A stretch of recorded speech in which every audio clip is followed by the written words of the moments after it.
Soy Adriana Ortenberg. Soy Isa Gil. Y este es el podcast de Sabias, donde hablaremos de menopausia, weight aging y alimentación saludable a partir de los 50.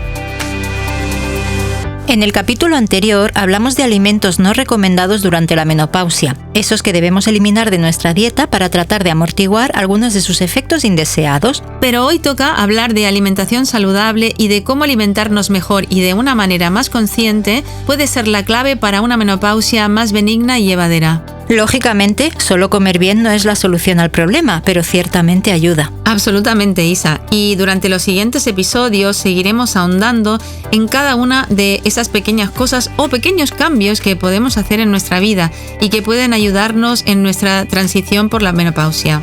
¿Empezamos? ¡Empezamos! Hoy hablaremos de alimentos beneficiosos para la menopausia. ¡Genial!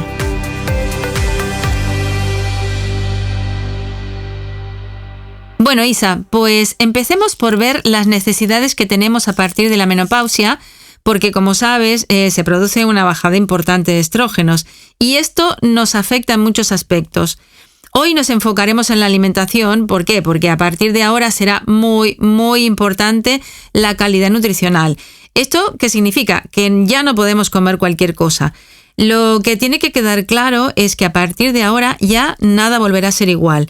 Y en este proceso de cambios será fundamental ayudar y acompañar a nuestro cuerpo con una dieta adecuada. Buah, claro, es como hacer un reset, ¿verdad?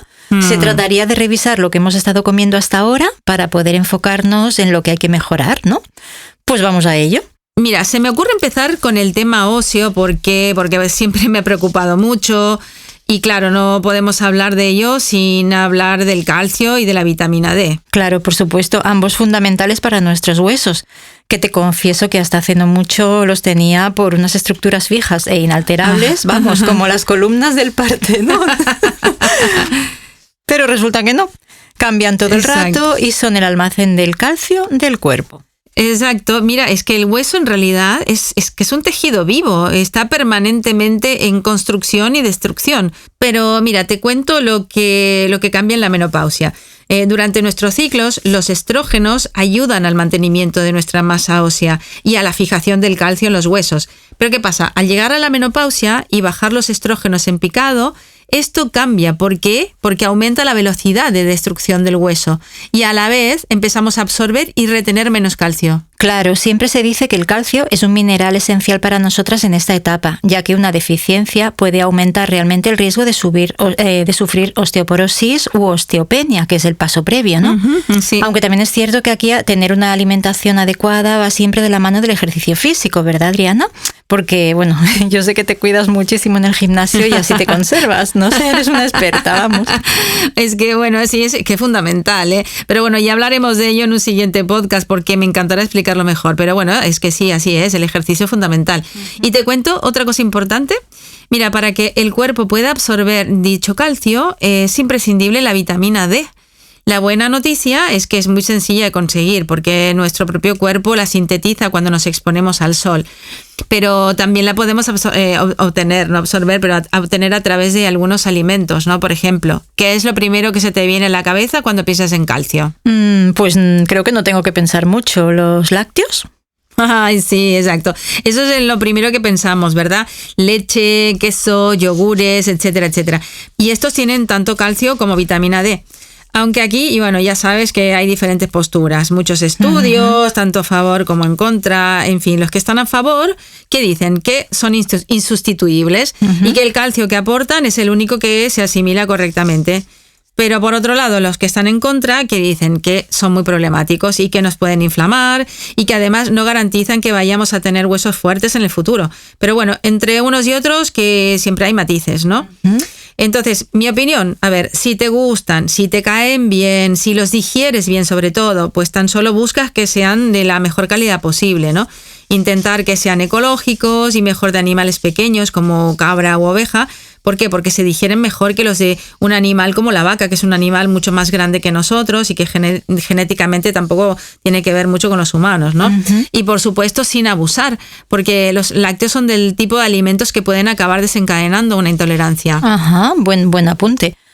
Bueno, ya hemos comentado varias veces que siempre y por encima de todo debemos de intentar que los alimentos que metemos en nuestro cuerpo sean de la mejor calidad y que sean variados, ¿verdad? Exacto. Y otro apunte, si tomas yogures, que en mi opinión son una opción mejor que beber leche porque están fermentados, por supuesto recuerda no añadirles azúcar. Sí, claro, exacto. Esto creo que ya quedó claro en nuestro podcast anterior, ¿no? Y que para el que no lo haya escuchado, que pueda revisarlo cuando acabemos por ejemplo. Claro. Pero hemos de decir que los lácteos no son la única fuente de calcio disponible. En el mundo vegetal tenemos más fuentes fantásticas para cubrir las necesidades de calcio, como por ejemplo las almendras, pero hay muchas más y con un porcentaje incluso más alto que los lácteos, ¿no? ¿Verdad, Adriana? Pues sí, mira, a mí me gustó mucho un análisis de Lucía Redondo, una profesora mía, doctora en ciencias y nutricionista, donde daba una lista de alimentos ricos en calcio. Y mira, ¿quieres saber cuál es uno de los que igual muchas mujeres no saben, de los que tienen más calcio? Pues no sé, sorpréndeme. Pues el brócoli. Mira, y más específicamente la parte del tronco, que muchas veces en verdad que lo descartamos, ¿no? Digamos, usamos las florecitas y el resto lo tiramos, ¿no? Y bien rico que está, porque está riquísimo. Sí, está muy rico, está muy rico. Pues fíjate, este es el más rico, la parte más rica en calcio que tiene la planta, ¿no? Y además es un tipo de calcio tan biodisponible como el de la leche. A ver, ¿qué significa esto? Que el cuerpo lo asimila bien y sin esfuerzo, ¿no? Vaya. Y bueno, luego tenemos también sus parientes cercanas, ¿no? De la familia, las coles, como por ejemplo la kale o el repollo, que bueno, tampoco tienen oxalatos, ¿no? Y por eso el calcio se asimila más fácil. Pero hay unos cuantos más en el mundo vegetal, ¿eh? También como el tofu, por ejemplo, los higos secos, las semillas de sésamo, bueno, es que hay un montón. Mira, sabía más o menos lo del brócoli y de hecho intento siempre consumir el tronco y también lo del sésamo, pero mi duda siempre es qué cantidad de estos alimentos tenemos que tomar para tener un aporte adecuado de calcio, porque supongo que no es lo mismo tomar 100 gramos de tofu que 100 gramos de almendras o 100 gramos de semillas de sésamo, ¿no? Porque es que no hay quien pueda con eso, supongo. Claro. Exacto, es muy buena pregunta porque evidentemente no es lo mismo. Aquí la cantidad es importante, ¿eh? Y además también hay que tener en cuenta que un alimento no tiene solo un ingrediente, es decir, no es solo calcio o solo fibra o solo grasa, es decir, tiene muchas cosas, ¿no? Y hay que mirarlo todo. Pero por ejemplo, vamos a ver, si incorporas un par de higos secos en tu desayuno, con 2 o 3 almendras y algo de yogur, y luego, por ejemplo, a la noche te tomas una cremita de brócoli, ¿no? Espolvoreada con un poquito de semillas de sésamo, pues ahí ya tendrías tu aporte de calcio biodisponible para un día, ¿no? Por ejemplo. Pero bueno, de todas maneras, no se trata de ponernos a hacer una dieta calculando los gramos de calcio que tiene tal o cual alimento, ¿no? Porque eso no lo haremos en la práctica. Entonces, lo recomendable que es, bueno, pues sencillamente ir incorporando estos alimentos en nuestra dieta cada día, pues teniendo en cuenta si los toleras bien o si no los toleras tan bien, si te gustan o no te gustan, y por supuesto ir variándolos, ¿no? Y mira que es la segunda vez que digo lo de variar los alimentos, y es porque es muy importante hacerlo. Hay gente en consulta que, por ejemplo, me dice que no toman espinacas porque tienen muchos oxalatos. Bueno, yo también me he encontrado gente en redes diciendo que no toman legumbres o frutos secos porque el ácido fítico les roba el calcio, ¿no? Ya. Bueno, eso voy. Demasiada información y a veces muy contradictorio, ¿no? Pero bueno, tengo una muy buena noticia. Variar los alimentos es la solución porque ya hay muchos estudios que afirman que cuando las personas consumen muchos tipos diferentes de alimentos, las interacciones con el ácido oxálico o el ácido fítico probablemente tienen poca o ninguna consecuencia nutricional. Así que, ¿cuál es la solución? Bueno, hay que comer de todo. Y respecto al calcio, pues aprovechar todo lo que la naturaleza nos ofrece, ¿no? Y muy importante, no atiborrarse de lácteos, sobre todo si no te sientan bien o si llevas una dieta en la que no los incluyes, ¿no? Porque como vemos hay muchas otras opciones, ¿no? Muchísimas. Y por último, tan importante como asegurarnos tomar suficiente calcio disponible es asegurarnos de tener suficiente vitamina D disponible para sintetizarlo, ¿no? De este calcio. Así que ambos son imprescindibles. Hay que tener en cuenta esto. Genial, pues así para resumir, a ver, con la bajada de estrógenos las mujeres empezamos a retener menos calcio y esto puede afectar a nuestros huesos, por lo que para prevenir problemas es esencial incrementar el calcio de la dieta y también el de la vitamina D que ayuda a fijarlo. Los lácteos son la fuente más común de calcio, pero hay alimentos vegetales como el brócoli, las almendras o las semillas de sésamo que también aportan calcio biodisponible al mismo nivel de la leche. Y además es muy importante variar la dieta y buscar siempre la mejor calidad en los alimentos que consumimos.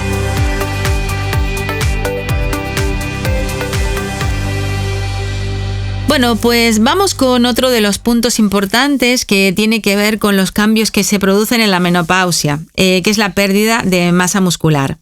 Aquí, mira, pasa lo mismo que con el hueso, porque el músculo también necesita calcio y como llegadas a esta etapa empezamos a absorber menos cantidad, pues se producen una serie de procesos que acaban limitando la contracción de las fibras musculares, ¿no? Y a esto también le tenemos que sumar que la edad también penaliza y a medida que envejecemos perdemos musculatura. Madre mía, no. Antes de que me deprima, no. Hablemos de qué podemos hacer para contrarrestarlo, ¿vale? Porque está claro que incrementar la actividad física es bueno para nosotras en esta etapa y de hecho es un tema importante que trataremos en próximos podcasts. Pero me imagino que para que el ejercicio físico sea efectivo necesitaremos suficiente proteína o incluso tomar más cantidad, ¿verdad? Pues así es, mira, el ejercicio físico es fundamental, siempre lo decimos, y si lo acompañamos con una dieta que tenga suficiente proteína, estaremos entonces apoyando a nuestra salud muscular y ósea también. Ahora bien, la cuestión es, ¿qué significa tomar suficiente proteína, no?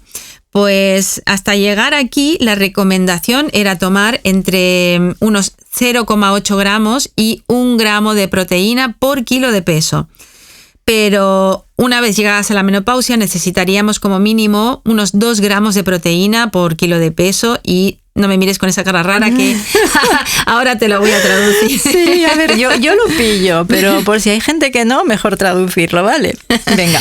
Pues mira, vamos a poner un ejemplo, ¿no? Que si pesas unos 60 kilos, vamos a redondear, necesitarías unos 120 gramos de proteína por día. ¿Qué te daría unos 120 gramos de proteína en un día? Por ejemplo, 200 gramos de pescado, 2 huevos, 150 gramos de pollo, 150 gramos de yogur, 60 gramos de lentejas y un puñado de frutos secos aproximadamente. ¿Vale? Eso en un día. En un día, exacto. O sea, vale. Esto lo puedes distribuir, ¿no? Entre desayuno, comida, cena, una merienda, un tentempié o algo de eso, ¿vale? Me parece un montón. Yo creo que la mayoría de la gente, de las mujeres, no consumimos tanta proteína y me parece genial verlo así tan claro. Pero aquí se abre un mundo, ¿no? Porque entramos en el tema de proteínas de origen animal versus proteínas de origen vegetal. A ver, ¿podríamos hacer un repaso de todos ellos? ¿Te parece? Claro, exacto. Aquí se abren otras puertas, ¿no? A ver, en proteínas de origen animal, ¿cuáles serían, no? Las carnes de todo tipo, es decir, carnes rojas o carnes blancas. Luego tendríamos los productos de mar, como pescado, marisco, molusco, etcétera. También tendríamos las vísceras, que ahora están muy de moda, ¿no? Para la gente que es omnívora. Y también tendríamos los huevos, ¿vale? El grupo de los lácteos, los lácteos son un grupo mixto, o sea, no los podemos considerar proteínas totales, ¿no? Todas ellas aportan lo que se conoce como proteínas completas y tienen los 9 aminoácidos esenciales que son los que el cuerpo necesita para crear nuevas proteínas, ¿vale? Por otro lado, ¿qué tenemos? Las proteínas de origen vegetal, como las legumbres, aquí pondríamos la soja, sus derivados como el tofu, el tempeh, también las lentejas, los garbanzos, judías, etcétera, etcétera. Y luego tendríamos los pseudocereales como la quinoa o el trigo sarraceno. Por cierto, una cosa que quiero comentar es que hace tiempo atrás se creía que las proteínas vegetales eran proteínas incompletas, digamos, ¿no? Que se tenían que mezclar con otros alimentos, normalmente cereales, para que tuvieran el mismo valor proteico que las de origen animal. Pero desde hace unos años ya se sabe que no es así. Que, por ejemplo, los garbanzos, la soja y los pseudocereales, como la quinoa y el trigo sarraceno, se consideran que tienen proteína completa. En el caso de las lentejas o los guisantes, sí que habría que complementarlos con otro tipo de alimento, ¿no? Como un cereal, un arroz, por ejemplo, o con frutos secos. Es genial saberlo porque creo que hay mucha confusión todavía con esto. Y es que hay tantas modalidades de dieta ahora. Ya. Pero bueno, hoy en día la verdad es que lo tenemos muy bien, para añadir más proteína a la dieta. A ver, si llevas una dieta omnívora, es decir, que comes de todo, tienes acceso a una gran variedad de alimentos de mucha calidad. Por ejemplo, si es una dieta flexi, ¿Qué quiere decir flexi? Que puedes incluir productos de mar, pero no otras carnes, o sea, vegetariana, pero con productos de mar. Luego, si tienes una dieta vegetariana, pues incluyes legumbres, incluyes frutos secos, incluyes huevos y algo de quesos. Y si llevas una dieta vegana, pues incluyes legumbres, frutos secos y también proteínas aisladas, ¿no? Que ahora podemos encontrar mucha variedad, como proteína de guisante, de cáñamo, de girasol, con las cuales puedes hacer muchos preparados, ¿no? Claro, es verdad, ahora hay muchas más opciones para que una dieta vegetariana o vegana pueda ser más variada, porque han evolucionado muchísimo las cosas en todos estos años. Entonces resumimos, para prevenir la pérdida de masa muscular, lo ideal es practicar ejercicio físico y acompañarlo de una dieta que tenga suficiente proteína y que en función de tu tipo de dieta pueda ser de origen animal o de origen vegetal.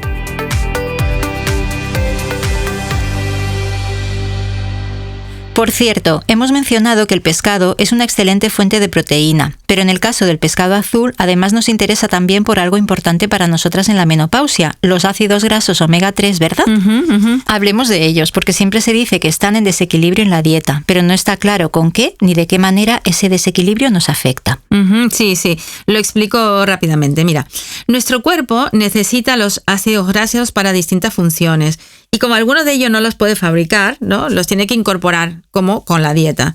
Entonces, estos ácidos grasos esenciales que necesitamos son el omega 6 y el omega 3. También está el omega 9, pero este sí que el cuerpo puede fabricarlo por sí mismo. Entonces, no solo es importante asegurarnos de obtener en cantidad suficiente, sino que también es importante que estén en equilibrio. Es lo que llamamos aquello del ratio, ¿no? El ratio omega 3, omega 6. ¿Qué pasa? Con la dieta occidental normalmente tenemos un exceso de omega 6 normalmente en las comidas, ¿no? Porque ¿dónde encontramos este omega 6? Pues en aceites vegetales, no el de oliva, ¿no? En semillas como lo típico, el aceite de girasol, ¿no? En carnes, en embutidos, por ejemplo. Y todo esto, ¿qué pasa? Al final nos inflama, ¿no? Que ya lo hemos contado. Y que puede favorecer también la obesidad, la diabetes, etcétera. Por lo tanto, lo importante aquí ¿qué es? Es aumentar el consumo de los ácidos omega 3 y disminuir los omega 6. Ya, además ese aporte de omega 3 nos puede ayudar a regular la inflamación y por otro lado a reducir el riesgo de padecer enfermedades cardiovasculares, ¿verdad? Sí. Bueno, y por otro lado, y hablando concretamente de menopausia, mira, hay estudios científicos que dicen que mejoran los altibajos emocionales en esta etapa, que en ocasiones ya derivan en ansiedad y hasta en depresión. O sea, dentro de los pescados azules, los más recomendables son los pequeños, como la caballa, los boquerones, el jurel, la melva, las sardinas. Ay, por cierto, las sardinas también son muy ricas en calcio. Vaya con las sardinas. Sí. Nos dan proteína, omega 3 y además calcio. ¿Y qué me dices del salmón o del atún, los pescados más grandes? Diría que se consume una barbaridad de atún en lata, por ejemplo. Ya. Bueno, aquí es que podríamos abrir otro melón importante. Pero bueno, de momento, digamos que los pescados azules grandes acumulan muchos metales pesados. Por eso la recomendación sería, si comes salmón, mejor que sea salvaje o en conserva de cristal, ¿vale? Eso por empezar. El atún en lata, que es muy frecuente verlo, que lo comen mucha gente en ensaladas, en bocadillos y tal, pues no es muy aconsejable, la verdad. ¿Por qué? Porque a los metales pesados que tiene ya el propio pescado le sumamos los tóxicos de la lata, que se pasan al alimento, ¿no? Claro. Pero bueno, económicamente, un pescado salvaje también es costoso, hay que tenerlo en cuenta, ¿no? Entonces, ¿qué hacer? Bueno, si puedes permitírtelo de vez en cuando, pues bien, y si no, escoge mejor pescados de tamaño pequeño, ¿no? Que no llegan a almacenar tóxicos o los tienen en menor proporción. ¿Y qué me dices de las nueces o las semillas de chía? Sé que ambos aportan mucho omega 3 o incluso más las semillas de lino, pero también sé que el omega 3 vegetal no es lo mismo que el de origen animal, ¿cierto? Exacto, sí. Bueno, digamos que no podemos ponerlos al mismo nivel que los pescados azules. ¿Por qué? Porque el ácido graso que aportan las semillas de chía, de lino o de las nueces es vegetal del tipo ALA, que se llama ALA, ¿no? Mientras que los que nos interesan son los que se llaman DHA o EPA, ¿vale? Son diferentes, ¿no? Para convertirse en DHA y EPA tienen que pasar por unos procesos de conversión en el cuerpo que al final reducen muchísimo ese omega 3, ¿sabes? Y de hecho lo dejan como en un 10% más o menos. O sea, vamos, que la mayor parte se pierde por el camino y se queda en poca cosa, ¿no? Vale. Por ejemplo, 100 gramos de chía, que es un montón de chía, ¿no? Es 4 veces la cantidad diaria recomendada para adultos. ¿Y qué aportan estos? Aportan unos 17,8 gramos de omega 3, que después de ser procesada por todo el cuerpo se convertirá en 1,78 gramos de estos ácidos que dije, del EPA y del DHA, ¿no? Y por contra, unos 300 gramos de salmón cocinado, que es una buena ración de pescado, aportan 2,7 gramos de EPA y DHA, ¿no? ¿Se entiende, no? La proporción esta. Sí, totalmente, vale. Bueno, pero de todos modos son muy saludables. Sí, Como has dicho antes, los alimentos no tienen una sola propiedad o función y, por ejemplo, en este caso también aportarían mucha fibra, ¿no? No, exacto. Los frutos secos, de forma moderada, eso sí, nos aportarán una buena cantidad de grasa saludable, además de algo de fibra. Y esto hablaremos algo luego, ¿no? Sí, porque antes vamos a abrir otro melón, como dices tú. Quiero que hablemos de los alimentos ricos en fitoestrógenos. Y evidentemente el primero que viene a la cabeza siempre es la soja. Y decía lo de abrir otro melón porque aquí hay mucha controversia respecto a la soja, ¿verdad? Sí, bueno, pues sí que la hay. A ver, hay algunas mujeres que huyen de la soja, porque muchas veces aconsejada por su médico, también. Normalmente, ¿qué tipo de mujeres son estas? Son mujeres que han tenido algún problema tumoral o que tienen antecedentes en la familia de algún tipo de cáncer, de tipo hormonodependiente, ¿no? Como de mamas, ovarios y tal. Sin embargo, a ver, hay que distinguir los alimentos de los suplementos, ¿no? También la frecuencia y la cantidad con la que comemos estos alimentos ricos en fitoestrógenos, ¿no? Los alimentos tienen una carga bastante baja, no es lo mismo que el suplemento, ¿no? Por eso, la verdad es que esto queda un poco a la elección de la mujer y del consejo de su médico, ¿eh? Vale, yo sabía que se había estudiado bastante la soja por su contenido en isoflavonas y hace tiempo que se había creado cierta alarma sobre si su consumo aumentaba el riesgo de cáncer, ¿no? Pero actualmente ya sé que hay muchos estudios que dicen que es un alimento seguro en ese sentido y que incluso puede ser muy beneficioso cuando la mujer tiene síntomas como sofocos muy marcados o depresión, ¿no? Mira, sí, incluso hay publicaciones de una buena amiga nutricionista oncológica, a la que por cierto tenemos pendiente de invitar para hacer un podcast con ella, que dice que la cuestión no es prohibir la soja, ¿no? Por ejemplo, sino que es mucho más importante ver cómo son los hábitos de esa mujer, ¿no? Además, si fuma, si bebe alcohol, si tiene sobrepeso, en fin, otros condicionantes. Desde luego, porque el impacto en la salud no es el mismo, claro. Además, por lo que hemos visto, las cantidades de fitoestrógenos son pequeñas en relación también a lo que podamos comer de ese alimento. Claro. Por supuesto, hemos hablado de la soja, pero hay muchos otros alimentos que también contienen fitoestrógenos, como las semillas de lino, los brotes de alfalfa, los frutos secos y todos los derivados de la soja como el tofu, el tempeh, el miso, el tamari. Sí, y mira, para dejarlo más claro, podemos aportar un dato. Se considera que un consumo alto de isoflavonas estaría en torno a unos 25 o 120 miligramos diarios, mientras que una cucharada sopera de semillas de lino solo aportan unos 0,02 miligramos de isoflavonas. Y, por ejemplo, 100 gramos de tofu tienen unos 31 miligramos, ¿no? Así que mira, queda claro que se pueden hacer ajustes dietéticos, pero siempre mejor de la mano de un profesional, ¿no? Que pueda ordenar también una dieta en base a todos estos datos, ¿no? Y bueno, luego hay otra cuestión, que si no te sienta bien comer legumbres, pues quizás la soja también la deberías dejar de lado, ¿no? Claro. Eso hay que tenerlo en cuenta. Lógico.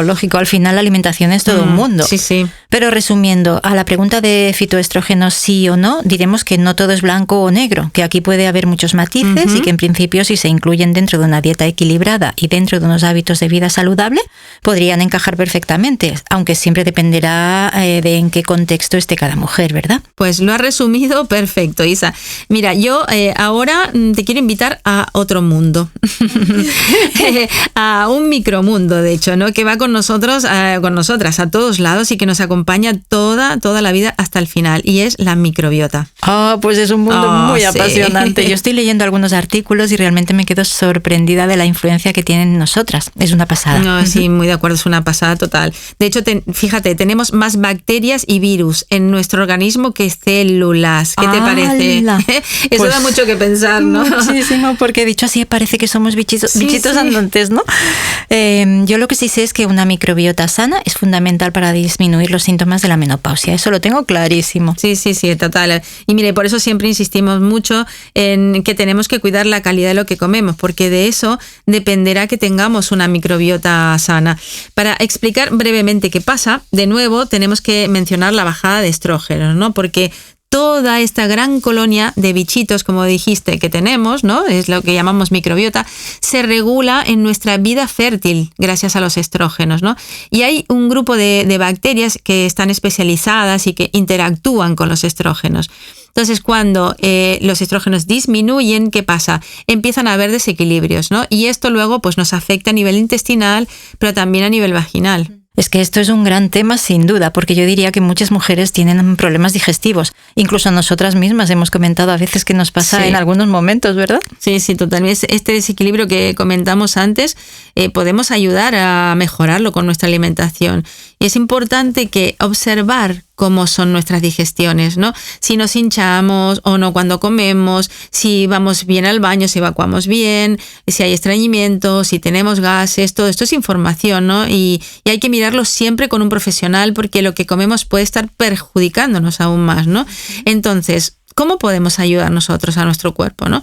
Bueno, por un lado, debemos tener en cuenta que la fibra es un alimento para nuestra microbiota, no es como su comida, digamos. Y sobre todo, la que más nos interesa, ¿cuál es? Es la fibra fermentable. Por otro lado, también nos irá bien incluir algún alimento probiótico, es decir, hay prebióticos y probióticos.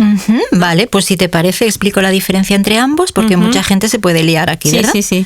Primero, cuando hablamos de probióticos, pues nos referimos a los microorganismos que ya forman parte de nuestra microbiota, o sea, que están dentro de nosotros. Seguramente los probióticos que se conocen más por las cápsulas, ¿no? Pero también hay alimentos que los contienen.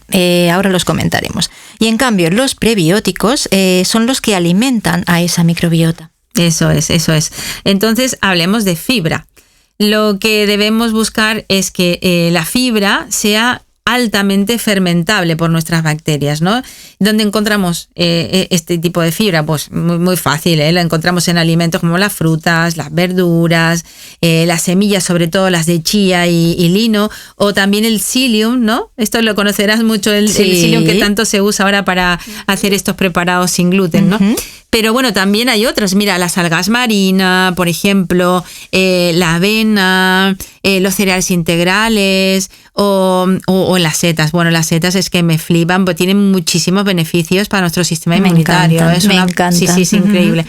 Y por otro lado, ¿qué tenemos también? Mira, el almidón resistente también es muy importante. ¿Por qué? Porque podemos conseguirlo cuando cocinamos almidones, como vamos a poner ejemplo la patata, pero también pasa con otros, ¿no? Con boniato. O sea, tubérculos en general, ¿no? Pero también podría ser con garbanzos. Legumbres, ¿verdad? Sí, también con legumbres o inclusive con arroz. Cereales, sí. Sí, o sea, tienen que tener un almidón, ¿no? Entonces, ¿qué tenemos que hacer? El truquillo de cocinarlas y dejarlas enfriar 24 horas en la nevera. Entonces, ¿qué pasa en este tiempo? Que su almidón sufre una transformación que entonces se torna resistente a nuestra digestión, ¿vale? Entonces, ¿qué pasa? Es como no lo digerimos como un carbohidrato, entonces pasa directamente a ser un alimento fantástico para nuestras bacterias, que están encantadas. Wow, eso sí que ha sido un gran descubrimiento, ¿no? Para mucha gente que no quería comer almidones para no engordar. Sí.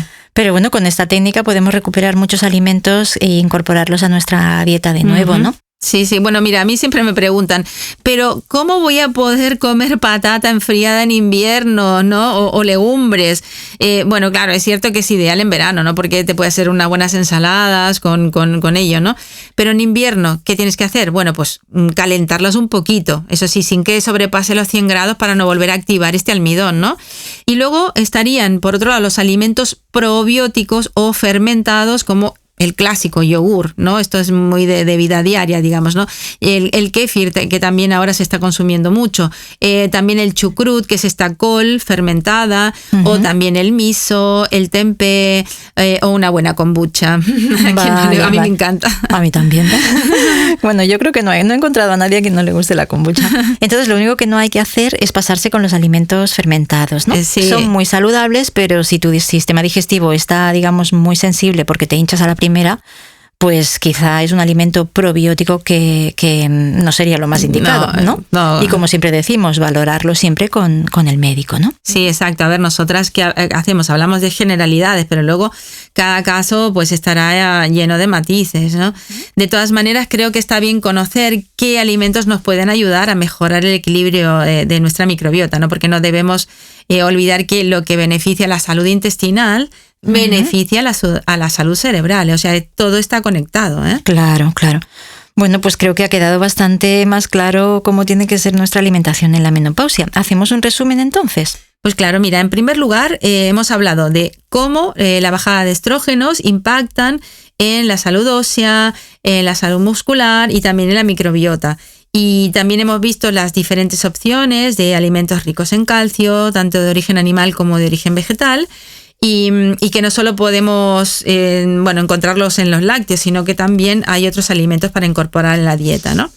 También hemos hablado de que a partir de la menopausia tenemos que incrementar el consumo de proteína, incrementar la actividad física para mejorar la musculatura y la salud ósea, y que entre los mejores alimentos para ello tenemos el pescado azul pequeño, que además nos aporta omega 3, un ácido graso que suele estar en desequilibrio en la dieta. También hemos hablado de los fitoestrógenos, que si eran recomendables o no, y bueno, hemos visto que se pueden añadir en cantidades discretas, ¿no? Y dependiendo del caso. Y por último, también hemos visto cómo podemos nutrir a nuestra microbiota, tanto con alimentos prebióticos como incorporando algún alimento probiótico. En definitiva, y como dijimos al inicio del podcast, llegadas a la menopausia ya no podemos comer cualquier cosa y nos toca apuntar hacia una nutrición de mayor calidad para no tener carencias. ¡Wow! ¡Cuánto he aprendido! Y aunque por hoy lo dejamos aquí, sin duda volveremos a este tema más adelante, ¿verdad, Adriana? Claro, además es que es lo nuestro. Tú y yo podríamos pasarnos días hablando de alimentación saludable. ¿Cómo lo sabes? Pero en nuestro siguiente capítulo empezaremos a hablar ya de cómo tratar los síntomas de la menopausia y de qué cosas podemos hacer, además de comer mejor, para aliviar algunos de ellos. Pues estoy deseando que llegue ese capítulo. Yo también. Nos vemos pronto en el siguiente capítulo del podcast de Sabias.